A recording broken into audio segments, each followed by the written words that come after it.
commonly consider the animal kingdom as of greater importance, it is well to remember that plants are the ultimate source of food for all forms of animal life.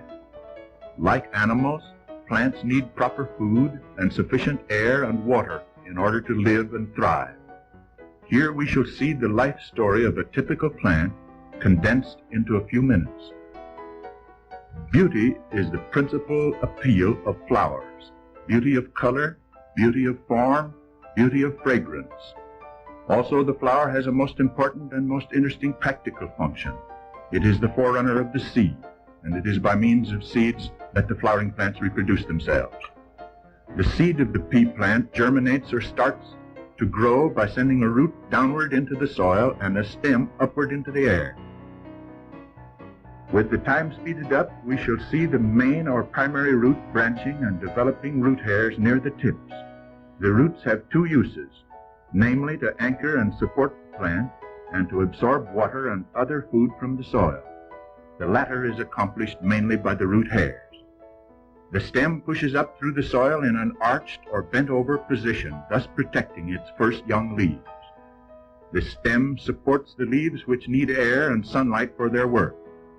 Oxygen of the air is used in breathing, and carbon dioxide is used in making starch for food. The stem of the pea plant, not being very rigid, depends upon its tendrils for support. The leaves are the breathing organs and also the food factories.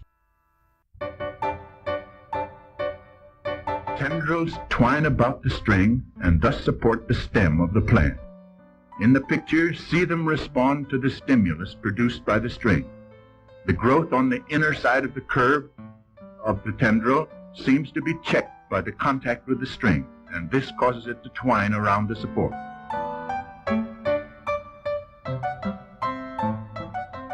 Note how firmly the tendrils attach themselves to the support. They twine around and around until there is not the least danger of being pulled loose. The tendrils seem to seek a support, and in this apparent search, they seem to avoid each other. Note the swinging of the top of the plant with the tendrils. It seems as if under the control of a brain, as of voluntary acts of animals. Nothing gives us so good a notion of opening flowers as the motion picture with the time speeded up by time-lapse photography. These remarkable nodding movements are due to the change of the rate of growth on the various sides. If one side grows faster for a time than the opposite, the stems lean away from the side growing most rapidly. It should be remembered that the time is greatly speeded up. In this close-up of the pea blossom, the lateral or side petals are drawn apart, exposing the boat-shaped keel, which is made up of two petals. The keel protects the essential parts of the flower, the stamens and the pistil. Now let me open a wing. Inside is a projection here, which fits into a groove here in the keel.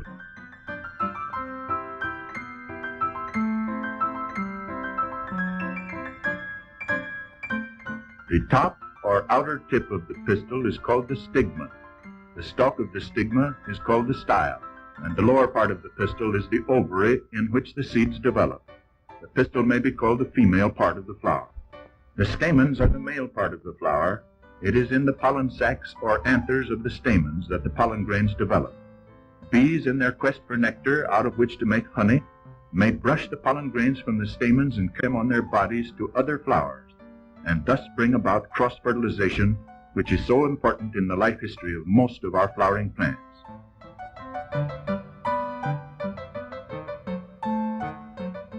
The bee, in seeking nectar from the pea flower, accidentally or incidentally gets the pollen grains on its body, for the pollen grains are ripe and are being shed when the nectar is ready.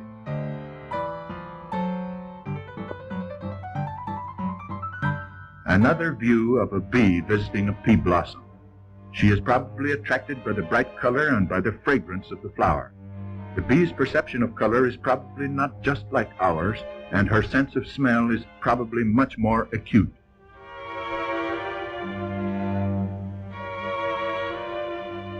In visiting the next flower, it is very probable that some of the pollen grains carried by the bee will be brushed upon the stigma and thus fertilization will be brought about.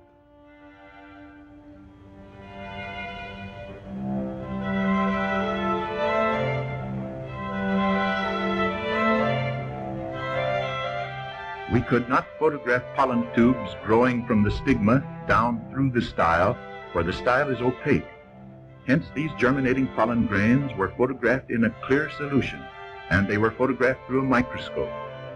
Note how each pollen grain puts out a long tube, which after many hours will reach the ovule.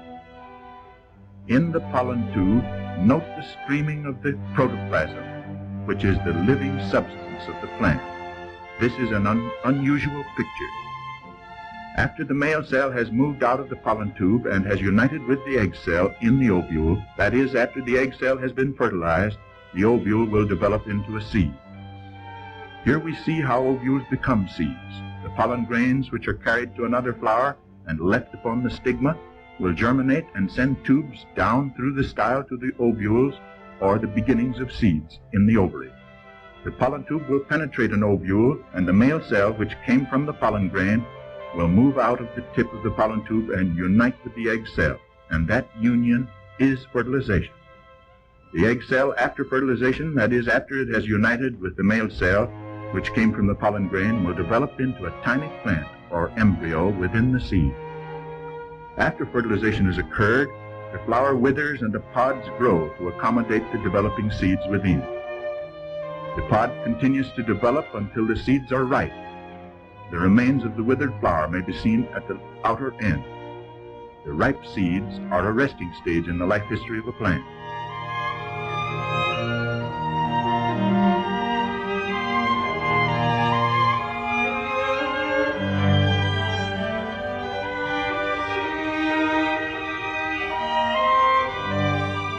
After the seeds are ripe, pods burst open as shown here, and the parts of the pod curl up with such energy that the seeds are shot a considerable distance.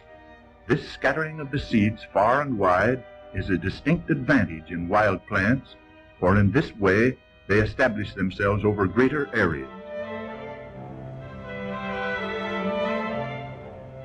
The germination of this seed on top of a rock shows the lack of suitable conditions.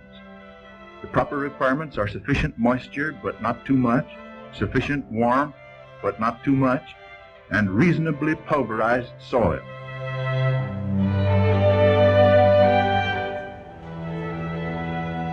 Here we see the young plant die on account of improper conditions.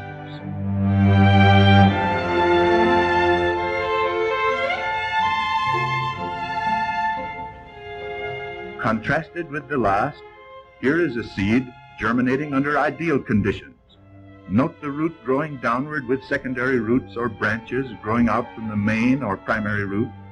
Note the root hairs, which are always a short distance back from the root tips.